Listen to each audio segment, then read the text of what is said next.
Welcome to Beyond the Limelight, presented by Master Effects. My name is Ryan, I'm the marketing director here, and as always, I am joined by Vince Camerano, the owner. It's been a great season so far. It just keeps getting better. If you're new to the show, thank you for joining us. Our goal here is to bring you inspirational content. We are so lucky enough to interview the industry's best and brightest, get a glimpse of what goes on beyond the limelight, share expertise, and gain some knowledge. So if you like what you hear, please leave us a review, subscribe. That really helps us grow the show so we can continue being a valuable resource. So today we have a very special guest, Vince. Yeah, we would like to welcome production and lighting designer, production manager, show producer, co-founder, and executive director of the Touring Career Workshop, owner and production designer of CLLD, the prolific Chris Lisle. Thank you for being on the show. I never knew I had so many titles. That's awesome. I was that's going to boost my ego too much. No, thank you. Thank you guys for having me. I'm very, very excited to be here. Yeah, awesome. We're so glad you're here. So you're coming from Nashville here. Coming to you live from Nashville, Tennessee. How's the weather? It's hot. It's a Nashville July. We've got it's hot and humid, but if you grew up here like I did, that's just the way it is, and you're used to it.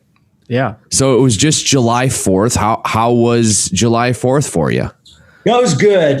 For that particular event here, I actually take on the role of production manager, and I've been that production manager for that event for 13 years. And I will say, of those 13 years, probably this year was one of the most special, only because, so many people have been out of work for the past 16 months that getting everybody back together to do a large scale event was just a very magical and awesome thing. Just the vibe and the positivity on site was just very overwhelming because everybody was just thrilled to be doing big live shows again.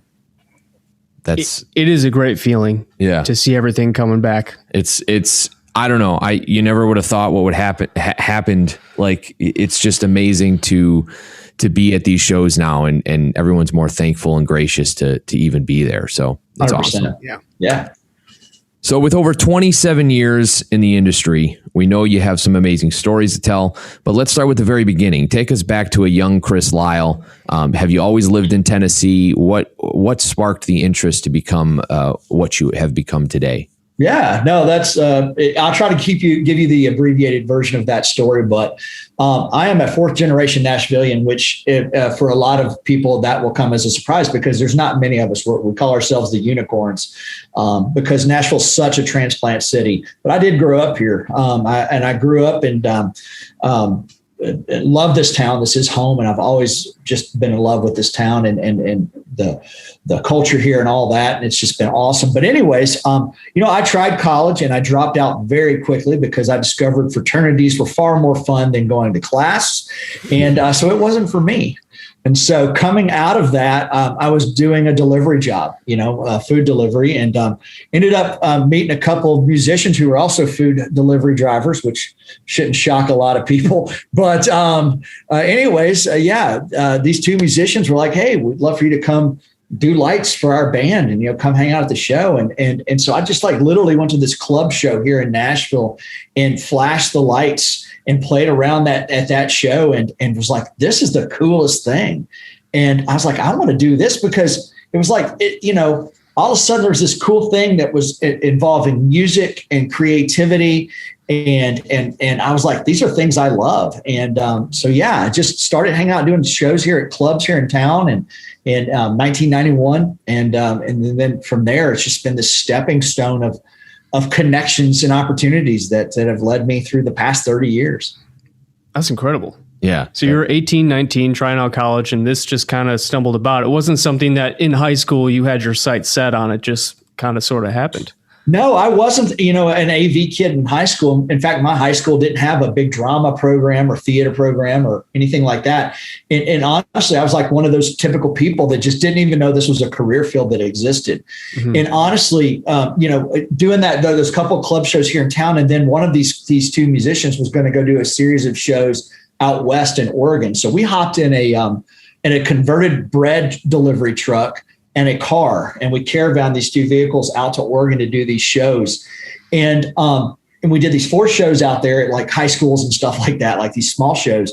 But I just I'll never forget driving back, and I tell the story often, but I'll never forget driving back, and it was my turn to drive, and it was about 5:30 in the morning, and I was driving across like the Wyoming, the plains or whatever there, and the sun's coming up, and having this amazing revelation that like, I love this. I love this travel and hanging around with being around music and doing these creative things, because I always loved art. And I was like, this is what I want to do for a career. And that was like that pivotal moment in my life where I was like, there was no other option. This was it.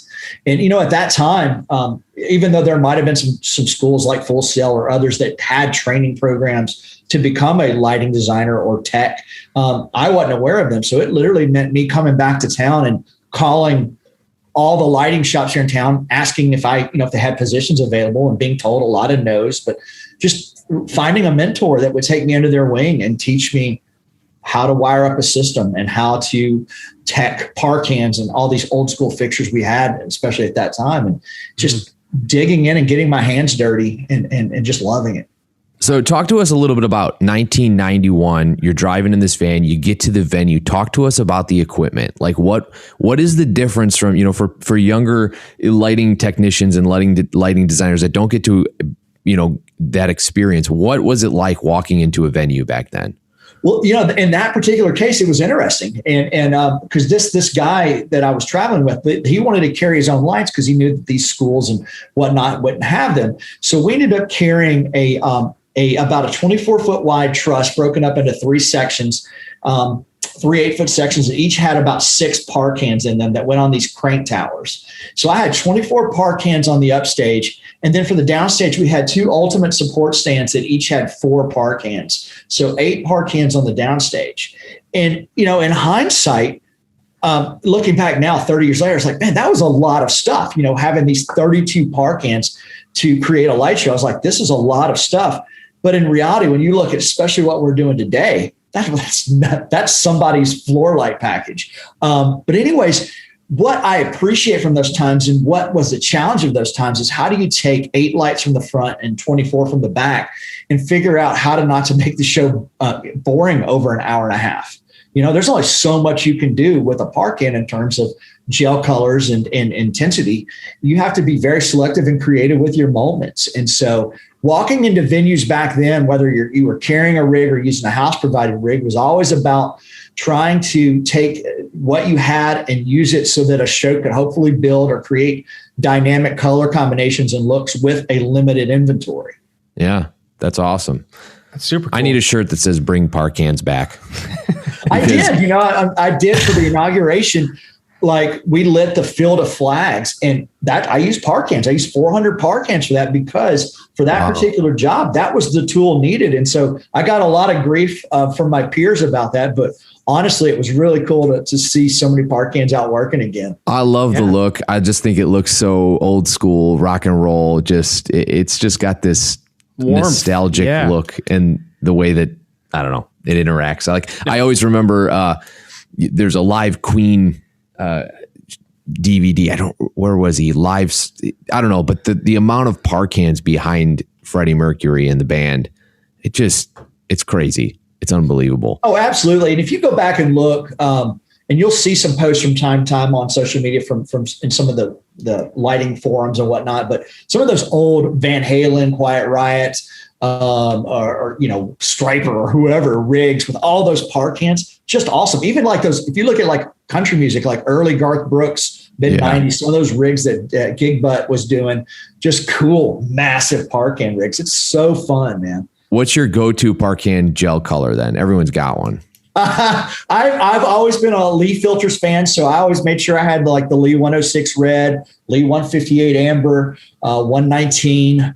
I still remember all these numbers, even though I hadn't spent them in years. But yeah, I had my go-tos. Like I always was a fan of rich, solid colors. And even today, when we're programming a show, the programmers I work with will tell you that I don't go pastel a lot. I'm programming a show now, and I think I've got 14 colors in there, and they're all solids. I've always been a fan of solid, rich colors. Awesome. This is making me want to build a rig with par cans now. I know. That's exciting. So what was the first quote unquote big show that you had designed, and what were the steps leading up to that? How did you get that opportunity? If I look back at my career now and say the first big show I designed would probably be wow, that's a great question. Probably a Leanne Womack Christmas tour. Now, at that time, Leanne Womack had a massive hit with "I Hope You Dance." The year would be about 2001 or so, and I got the chance to design her Christmas tour, which at that time was a very large arena tour. But to get to that point, if you fast forward from 1991 to 2001 and you look at that timeline, my whole career and most people's careers are a series of is relationships and connections. And I actually did a post about this at one time, and it's fun to look back, but I created what I called my tour tree, where I look at how one connection in my career filtered to this connection, which filtered to this connection, to this connection, to this connection. And honestly, if you look at 1991 to 2001, that's what it was. It was this sound engineer from the Walmart Country Music Tour in 1995 ended up doing, becoming the tour manager for Leanne Womack. And then he, called me in 2000, and it's all these kind of connections and relationships. It's people. Yeah.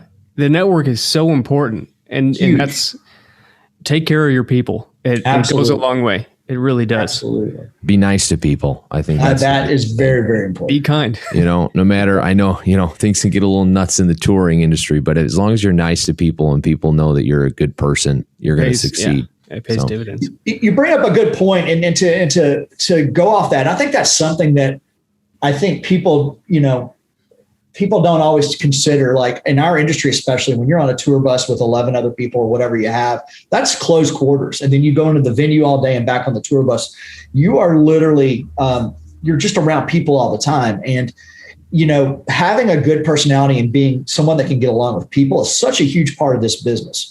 I in no way consider myself to be an amazing lighting designer. Like I look at some of what my peers do and I'm blown away at their level of creativity. But I think what I've always had going for me is that I've always been fairly laid back and like to have a good time. And I think that gets you as far as your creativity does in this industry. I think it's about being able to get along with people, making your clients feel comfortable, feel like you're not trying to scam them or cheat them, and that you're giving them value for what they're paying you.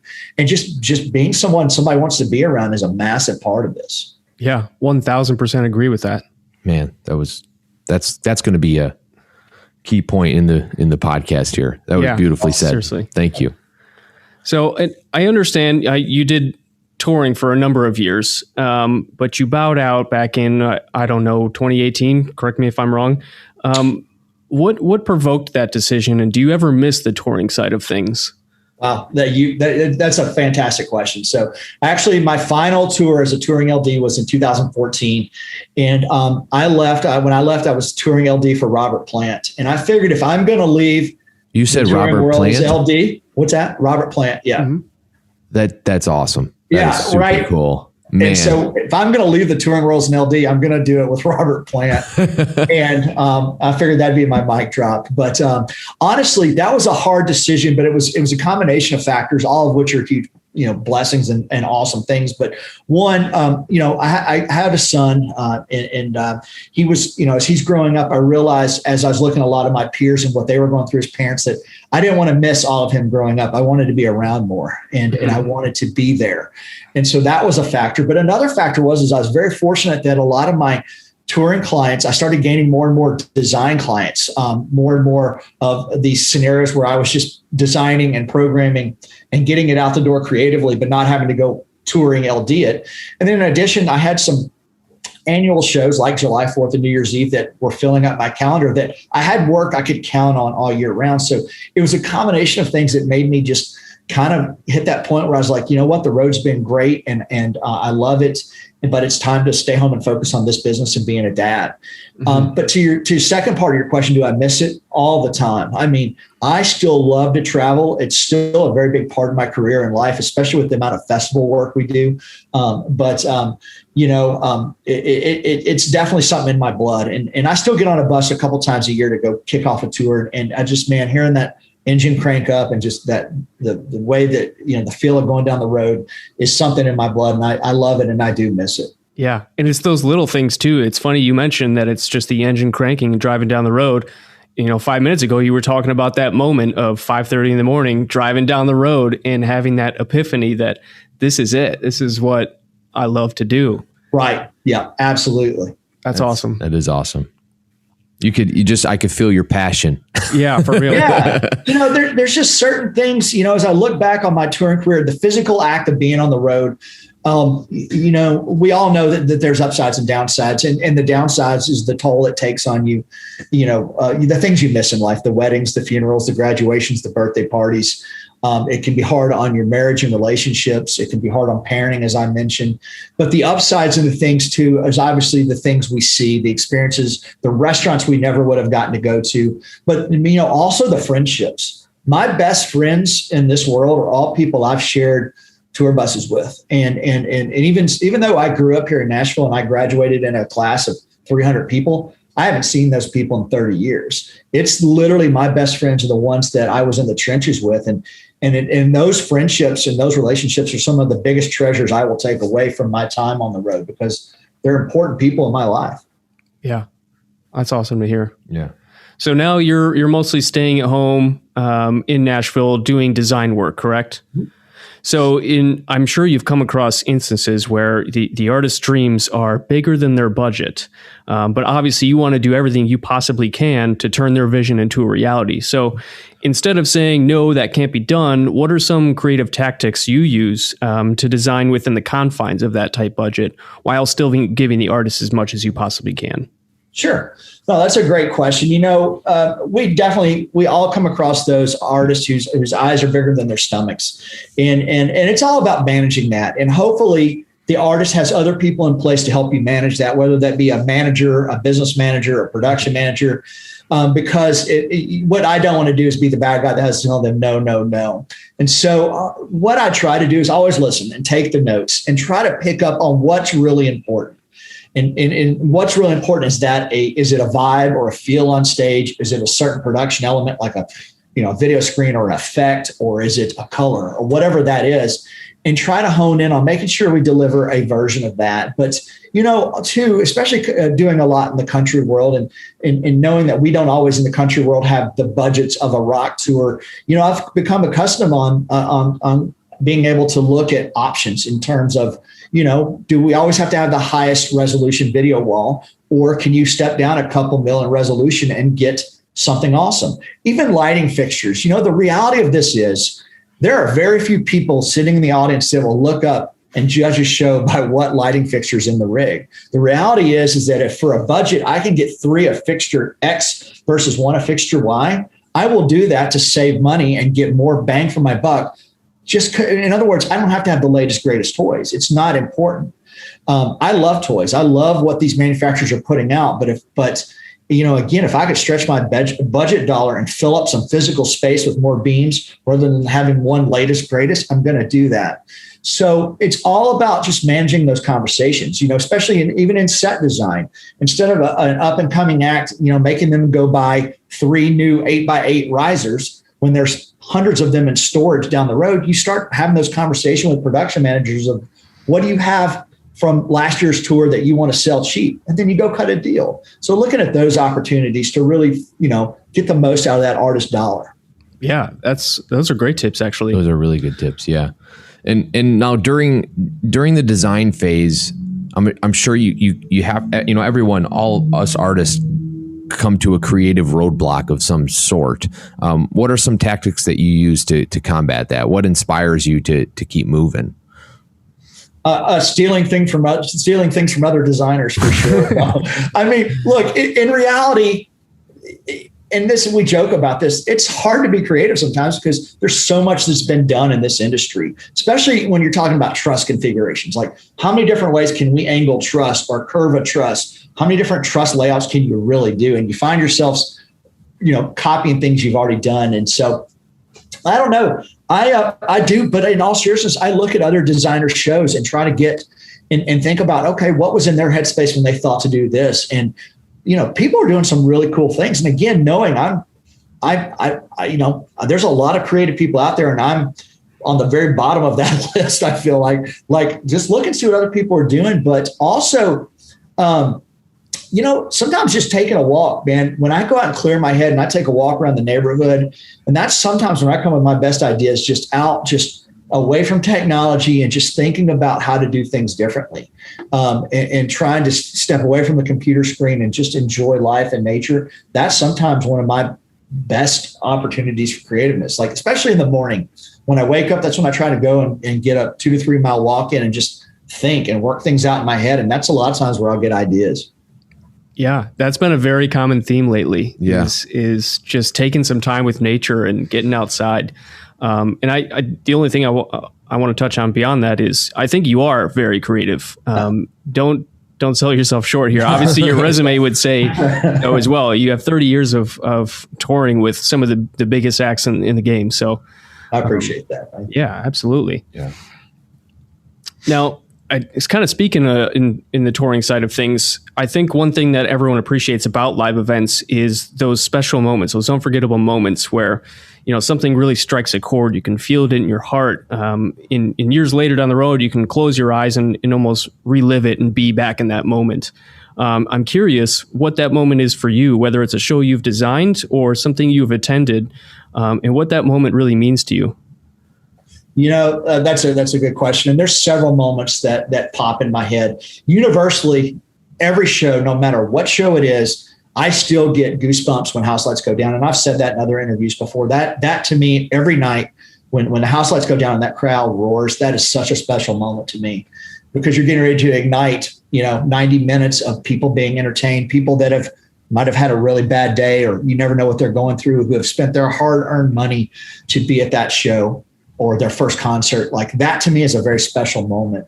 But specifically concerts to me that were special to me specifically, there's a couple that come to mind. I worked with Miranda Lambert for a long time, from the time that she was basically a bus and trailer act up until the time that we were basically a 12 truck tour. And there was a particular tour that I designed for her. It was the Platinum Tour. That was a really big moment in her career where we stepped it up from 3 trucks to again, like a dozen. Like we had a lot of stuff. Wow. And just being with her on that journey, and getting to share this big jump in production and creativity and the fun things we were doing, that was a very special tour and a very special opening night for me. I'll never forget that one. And then the other one that comes to mind was after the Vegas shootings on the Jason Aldean tour, which I designed that tour. I wasn't there. I wasn't physically in Vegas, but I designed that tour. And I flew out to the next show they did in Tulsa just to be there for that, just in solidarity. And it's hard to talk about sometimes, but that was a very special night. Like just to be there to see a whole crew step up and overcome something horrific that they had went through. I just wanted to be there to support them. And that was a very special night for me too. Yeah. I can feel that here. I mean, I'm getting chills. It's different when you're there and able to comfort each other in person. That's definitely sounds like a special moment. That shows a lot about your character. It certainly does. Just unbelievable. Well, it's like I said, man, I care about those people. I don't tour with Jason and I don't get to share the memories that they share night to night. But I know that bond. I know the bond that happens on a lighting bus or video bus or whatever. And so I felt their pain. And again, having 24 friends out there and knowing and seeing what they went through, I just wanted to be there just to say, man, I got your back, And so it's pretty brutal. Yeah, that's a powerful moment. Yeah. Sorry to take it down. No, not at all. Not at all. I think it's very important to talk about that kind of stuff. Yeah. It certainly is. So on a lighter note, I'd like to talk about just the direction of technology in terms of touring. So when you first started, you were, working with 30 different PARs, and now you're shipping out truckloads and programming with Grand MA consoles. Like, you've seen it come a long way. Where do you see it going in the future, or where would you like to see it go in the next 5 to 10 years? The manufacturers are doing such a fantastic job of getting wattage from LED fixtures, and just to watch that progression year to year, it gets brighter and brighter. That's what I'm excited about is brighter lights that hold up to the rigors of the road, the bumps, the bumpy highways. I love to see and would love to see more of us getting more and more IP65 rated fixtures out there, only because selfishly, I do a lot of festival and outdoor work. That's important to me. But, I've never been a big,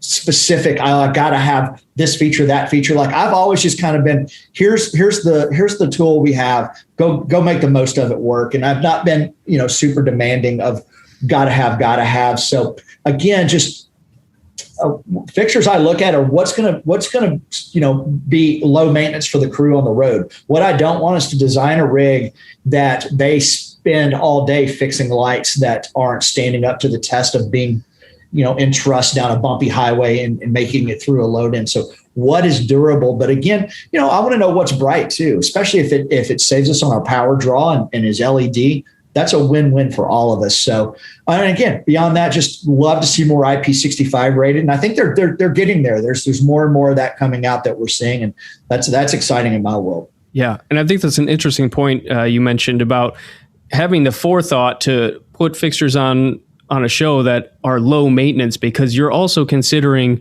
time when designing these shows and efficiency in all of this. It's not just how do we make it look as pretty as possible. It's how do we make it as efficient as possible. 100% too. Yeah. It's efficiency and it's budget, of course, Yeah, when I have that initial conversation, whether it's with artist, manager, production manager, or the combination of those, those are the questions we're talking about is efficiency. Efficiency in terms of how much truck space do I have? How much time do we have? How much crew do we have? They already know how many bunks they have available on a bus, which determines how many crew we're going to have working in lighting or video or set carpenters or riggers. And that is all factors I need to keep in mind as I'm putting the physical aspect of this show together. Because if it's out designed, the personnel that'll be there, you're looking at some really long, painful load ins. And so It's all about designing rigs with efficiency across the board. Yeah, and I love what you said earlier in the show about, utilize, 99.9% of the people in that venue or in the crowd are not going to know whether that is the brand new Mac whatever or Martin whatever.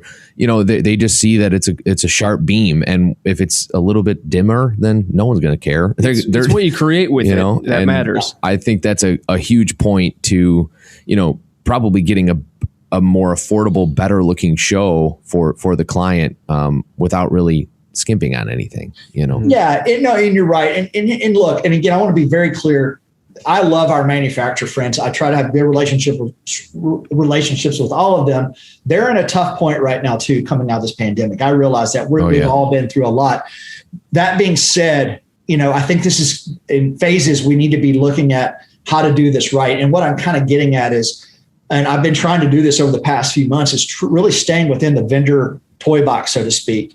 I don't think this is the time to be demanding latest, greatest, gotta have for a lot of tour budgets. It's about what can we do to use what's in inventory, get it out the door so that vendors can have income rolling in again. I think that's kind of where we're at. And again, I want new lights too, but I think there's just going to be some process here. Yeah. That's awesome to hear. Yeah, absolutely. It makes sense. So I don't know how to preface this question, but successful people such as yourself are often never satisfied. Some people say comfort is the enemy of success.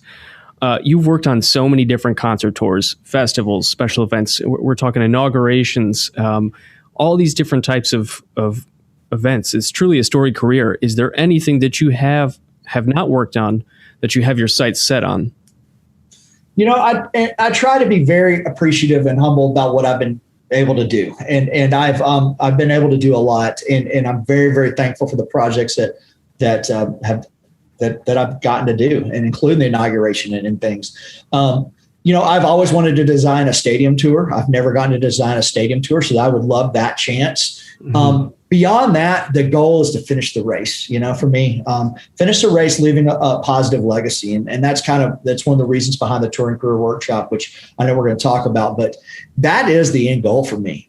I love this industry, and and it's been very good to me. But I also want to retire. I want to go travel with my wife, and I want to go back to some of these cities that I was only able to spend 12 hours in and really dive into their culture and food scene and have some fun. And so the end goal is to leave a positive legacy and just finish the race. This industry, is tough.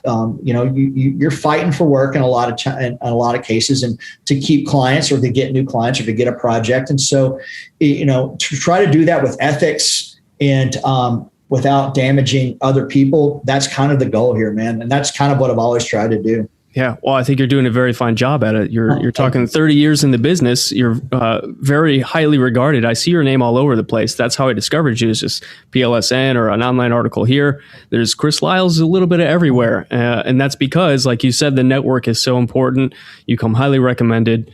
People seem to love you. So, props to that. You just mentioned it, but tell us a little bit about the non-for-profit Touring Career Workshop.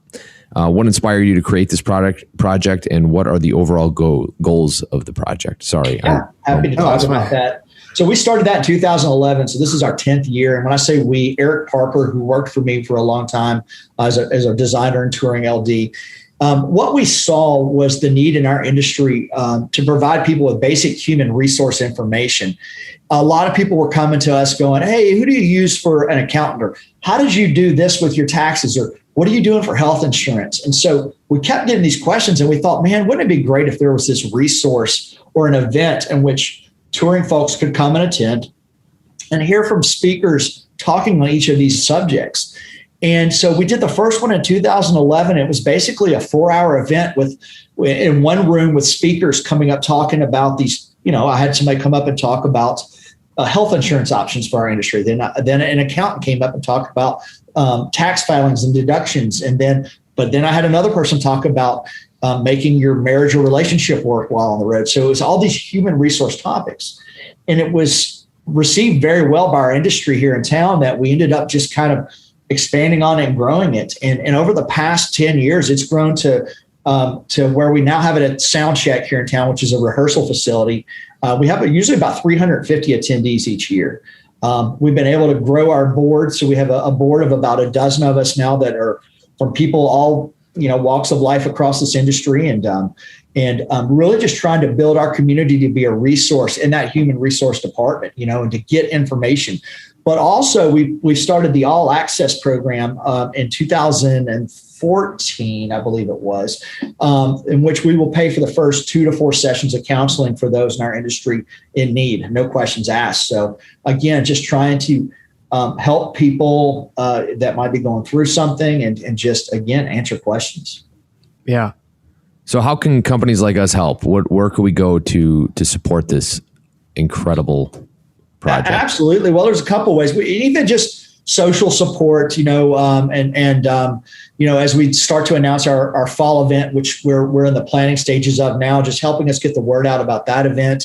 And we are an official 501c3, so we're supported by sponsorship, and our sponsors are our manufacturers. They are sound companies, lighting companies, video companies, truck companies.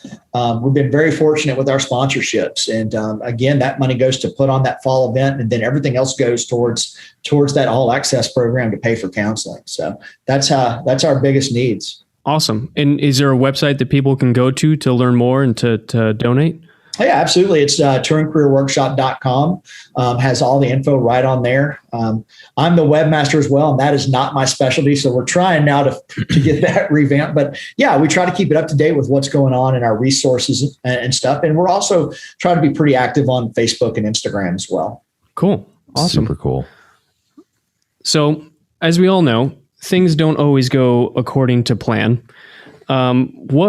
Looking back on your experience, your career, what is one lesson you would say that you've learned the hard way? Lesson the hard way. The funny one, while I think of a more serious one, I'll never forget doing a Leanne Rimes show in 2003, and a fixture. I needed maybe the color wheel. It was like a Mac 500. The color wheel was stuck. I needed to reset it. But somehow I grabbed the whole rig and reset the entire lighting rig during a ballad of she was singing Somewhere Over the Rainbow. And I'll never forget that. So a lesson learned, don't grab the whole rig accidentally and reset it during a ballad, especially. Well, did it go off in a rainbow? Did it have rainbow colors when you were resetting it? Because that might have worked out okay. It didn't work out as well as it could have. I'll just say that. But lesson learned, it was fine. It was a casino show. No, they didn't. Yeah, it was fine. Yeah. But the big lessons learned, definitely watch, it's about attitude and personality. Just trying to not burn bridges, I think, is probably the biggest lesson learned. Thinking through business decisions and how those affect relationships, making sure that you are keeping your priorities straight in terms of what really matters, in terms of not chasing a dollar, but damaging people to get it.